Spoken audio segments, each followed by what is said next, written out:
Donc, pour cette démonstration de paradoxe, j'ai décidé d'utiliser deux types de tuiles.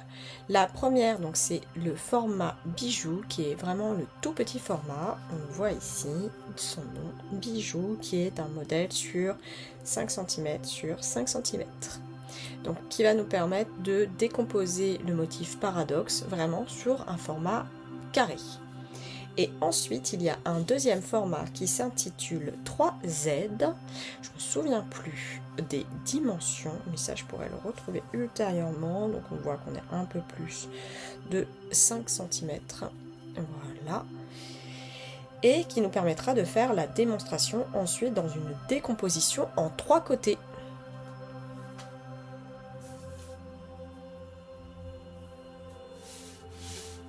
Alors,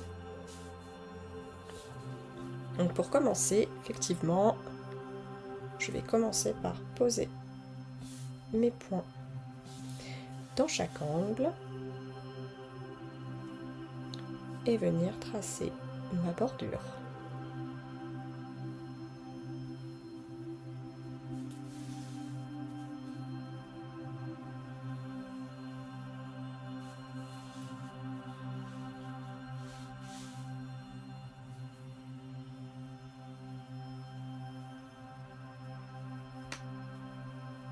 Ensuite, je vais prendre mon pigment micron 01 et on va commencer le motif paradoxe. Le motif paradoxe, moi je le trace toujours de cette manière-là, c'est que je pars d'un coin où on va être relativement donc, serré sur la ligne pour atterrir dans l'angle d'en face et cette fois légèrement écarté, d'accord? Et pour pouvoir à chaque fois donc savoir où nous sommes et là où nous devons recommencer, je n'hésite pas à tourner ma tuile pour me sentir le plus à l'aise possible. Alors c'est parti, je commence donc, voilà, tout d'abord sur le bord, je commence à décoller et j'atterris, donc on voit que je suis bien en ligne, que j'atterris plus largement dans le bord opposé. Je vais donc tourner immédiatement, je vois que je suis arrivée ici et je vais reproduire en fait cette succession et cette répétition de lignes. Je commence relativement serré et je commence à décoller du bord pour atterrir dans l'angle opposé. Je tourne ma tuile.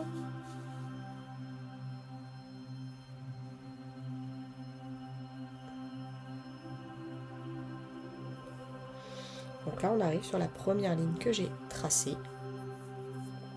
Et là, on commence à voir voilà, cet effet qui va arriver au fur et à mesure. Et paradoxe, ce n'est vraiment que cette succession de lignes.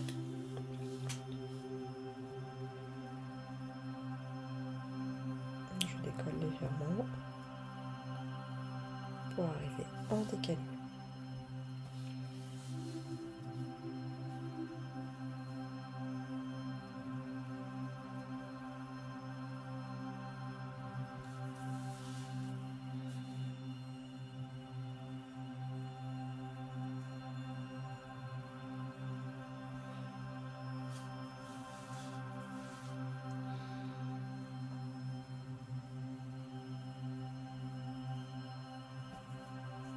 Donc étant donné que je trace des lignes droites tout le long, en effet, on voit que c'est quand même difficile de garder un trait parfaitement droit. Après, c'est le jeu du Zentangle, où on sait que nous sommes à main levée, on n'utilise pas d'outils. Donc c'est entendu et entendable de ne pas être parfaitement droit. Pour ma part, c'est aussi le charme de ce type de dessin et tout le charme de la méthode.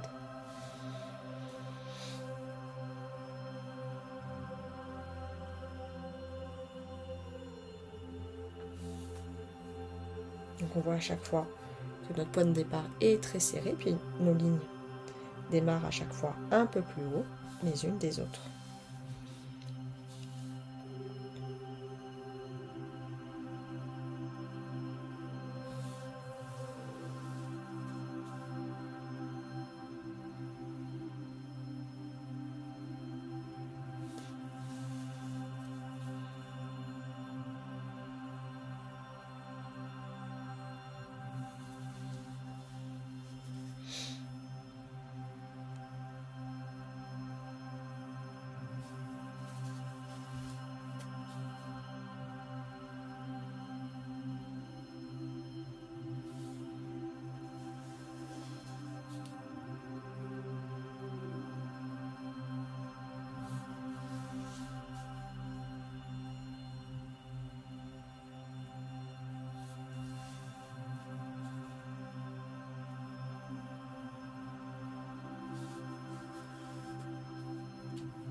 Oups, donc là, c'est pas grave.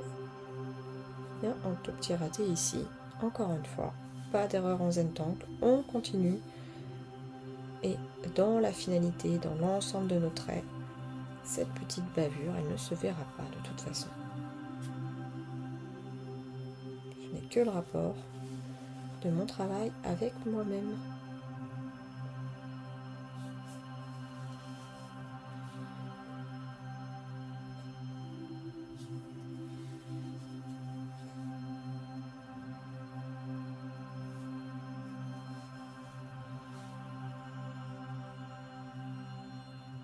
Donc pour l'instant, je sais que je me suis arrêtée ici, mais là, vous voyez, c'est ça qui est intéressant avec Paradoxe, ce n'est qu'une succession de lignes droites, et malgré tout, on a cette espèce de mouvement courbé qui apparaît. Et pourtant, à aucun moment, je ne suis venue ajouter d'angle, enfin, ou d'arrondi, et ça se fait tout à fait naturellement. Donc là, j'arrive sur la fin, je vais un peu moins tourner ma tuile, que j'en ai moins besoin, quoique, hop là, pour repartir d'ici. Voilà, je me sens relativement à l'aise.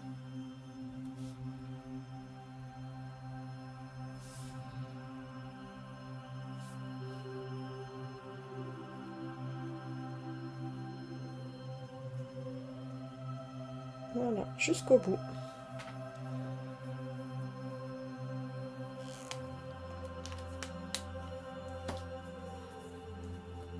Donc, on va s'arrêter là pour ce premier motif, en tout cas avec notre feutre, et on va simplement s'amuser à venir creuser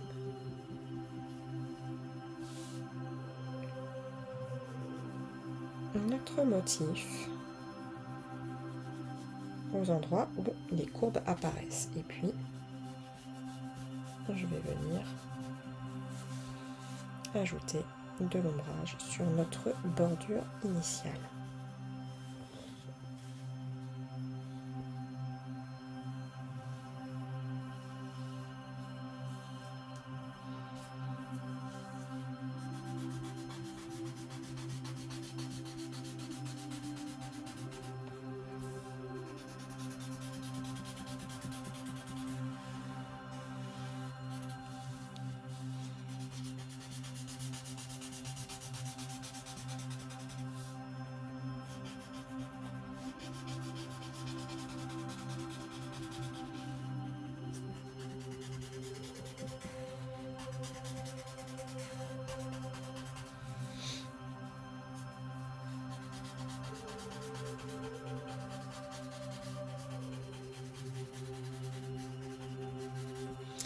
voici pour notre premier paradoxe. Voilà, avec 3 côtés.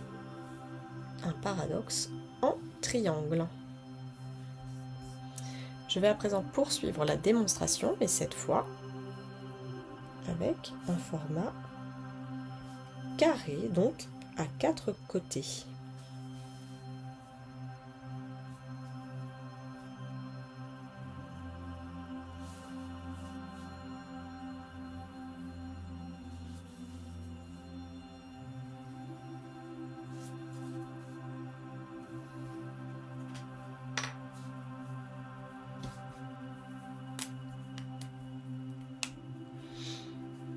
C'est parti, on va faire exactement la même chose, c'est que nous allons partir d'un angle pour atterrir légèrement en écart dans l'angle d'en face, d'accord?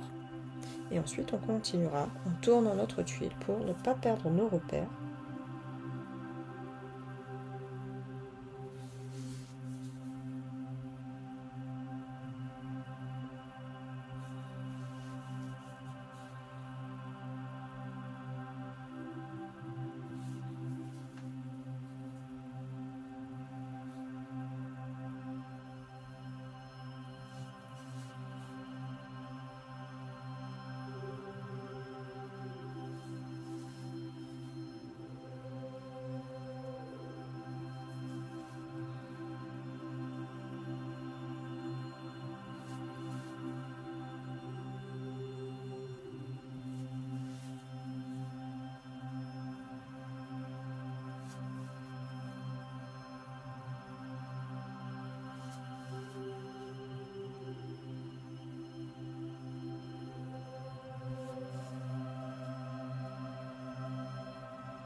Donc le format bijou est légèrement plus petit que le format 3Z. Donc ça va un peu plus vite.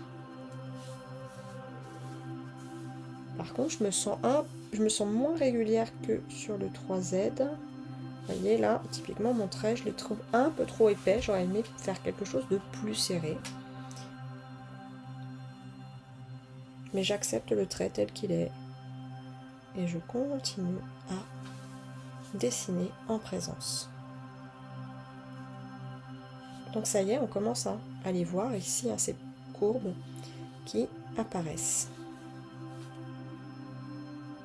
Alors peut-être qu'elles sont un peu moins dessinées, parce que justement les traits sont légèrement, enfin c'est quand même moins fin que ce que je vais réaliser sur le format triangulaire.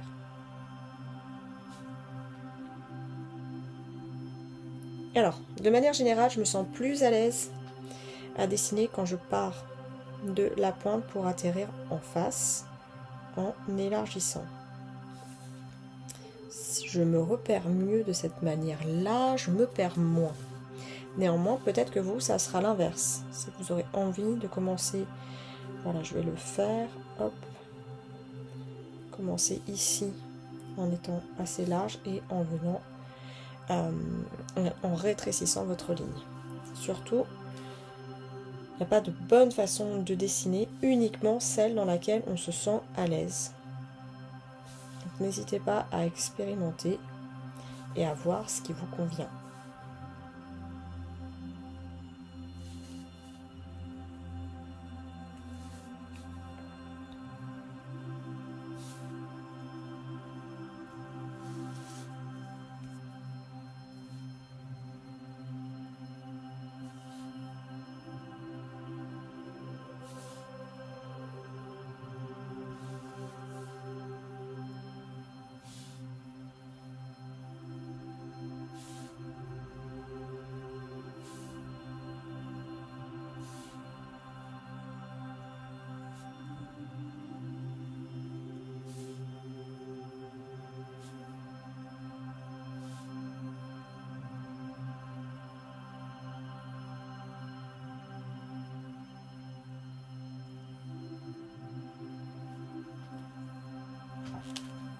Voilà pour le paradoxe avec 4 côtés.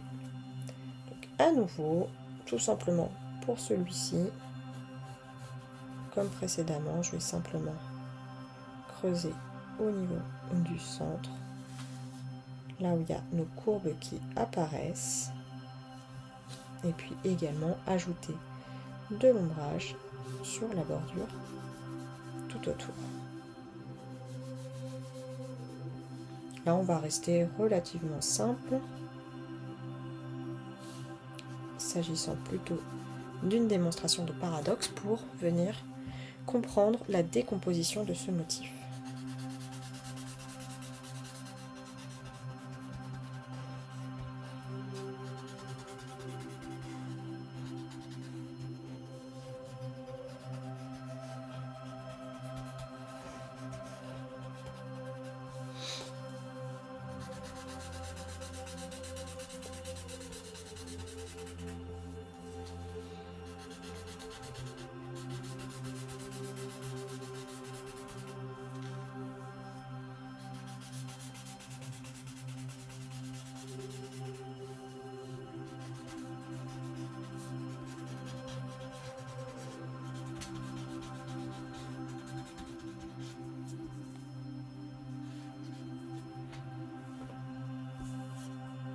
Donc voilà, pour commencer, nous avons réalisé un paradoxe tout simple, donc dans un format triangulaire, et puis un second dans un format carré. Le tout maintenant, c'est de voir comment sur un plus grand espace, on peut venir s'amuser en rajoutant beaucoup plus et voir quels vont être les effets de ces associations, en fait, de simplement de cette répétition de lignes. On va voir ça tout de suite.